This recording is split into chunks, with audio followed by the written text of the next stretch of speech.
Smarter this is not the United States' war. This war is not being waged on behalf of American national security objectives to make the United States safer or richer. My own feeling is no one should have to die for a foreign country. Our government's job is not to look out for Iran or for Israel. It's to look out for us. I don't like the mullahs, but this is supposed to be America first. We're not supposed to be running around doing this anymore. Now we turn to the policy in the Middle East directly. The president says he may be open to supporting militia groups in Iran taking up arms to dislodge the regime, which is both a tacit acknowledgement that so far the killing of Khomeini has not changed how Iran runs yet. The Wall Street Journal reporting on that, which also raises questions about what our plans are. Meanwhile, an Iranian drone hit the American consulate in Dubai.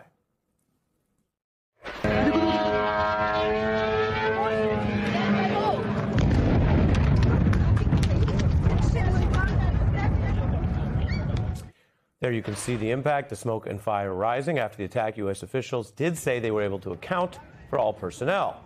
The Pentagon also releasing video of U.S. airstrikes on Iran's mobile missile launchers. All this amid growing scrutiny on what Trump's rationale for war is and if it keeps changing depending on the day or who's talking. Trump has said that he felt Iran would launch attacks soon. That's part of why he moved first, which is kind of a preemptive attack argument. U.S. intelligence assessments have indicated there was not a looming or preemptive strike expected from Iran, at least according to what we knew. That's the latest in several justifications.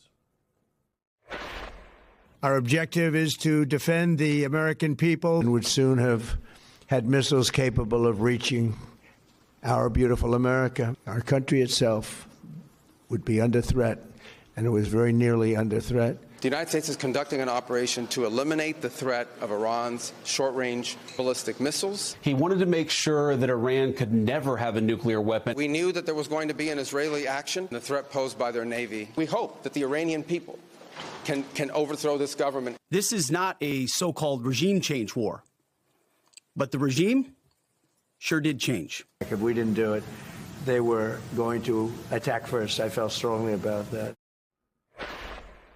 Back with us now is Ambassador Dennis Ross, a longtime Middle East expert. He served as a peace negotiator and a diplomat across several administrations, working in the Obama administration. There you can see him in the Oval Office with the president and the Secretary of State at the time. We also want to remind everyone, when you think about how long this history runs, on the left you see Bibi Netanyahu, who is back again, the leader of Israel, and you have him there with Yasser Arafat and Ambassador Ross all the way back in 1997.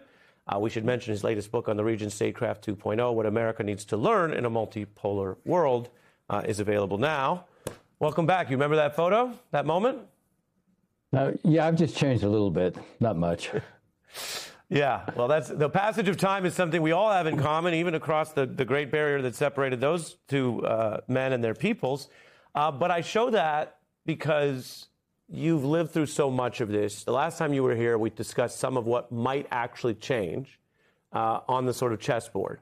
And I'm curious how that compares with the way the administration is talking about it, which each day floats different reasons for what we're doing. I think one of the hardest things to come to grips with is what you're raising. What is the objective here? You know, good statecraft is always characterized by you marry your objectives and means. Now, you can't really marry means to objectives unless the objectives themselves are clear. So thinking through the objectives is really important. We keep getting a different explanation for what the objective is. We just rehearsed, as I was watching, all these different accounts. Now, it may be that President Trump deliberately wants to keep the definition of objectives quite fluid because it frees him up to basically decide on his own at a certain point, okay, I will define the objective after the war is over and I can claim that we succeeded. That's very possible. It may account for why no one seems to be able to give you one clear objective, and the president himself seems to emphasize different points at different times. And I'll jump in to say that the question there then becomes, is that for substance, negotiators like a certain amount of flexibility and you actually get a good outcome, or is it for PR, which is something that this former reality show host, now president, is versed in? Because when Vietnam didn't go the way successive administrations wanted, there was the old saying, declare victory and leave, which was a face-saving spin, but didn't mean that it was worth the blood or treasure or that we had a good outcome. Look, it's very possible that the president could be in a position quite soon to claim the following. The president said that if they killed a lot of their citizens, they would pay a price. In this case, Khamenei paid the price. And I also said they wouldn't be in a position where they could threaten any of their neighbors. And I put them in a position where they can't threaten any of their neighbors. He could actually adopt a unilateral position along those lines and say, if they continue to fire, then they'll pay a much bigger price, but we've achieved our objective. Now, the irony is it would be easier to make that case if that had been the objective from the beginning. If you are waiting to explain your objective until after it's over, because you think that allows you to present this in the best possible light, it unfortunately puts you in a position where the expectations you've generated don't necessarily match what you're now saying. That's why I say you really want to be quite clear on the objectives you have in mind, not only for the reasons, Ari, that you're saying. You want to sell it to the American public. If you're never explaining what the objective is, you're raising doubts among the American public. Well, what is this about? What is the purpose here? Why are we doing it? It actually makes it harder to sustain domestic political support for what you're doing. The fact is, what we're doing right now is clearly designed to weaken the regime. The other night when I was on with you, I said, I think the objective is probably regime weakening, not regime change. And I still think that's probably what it is. And it's not necessarily the worst thing in the world, but it's a lot easier to sell that. And I mean that in a positive way, if you're clear about it. But if you're not going to be clear about it, then it leaves it up to everybody to try to imagine. What is this really about?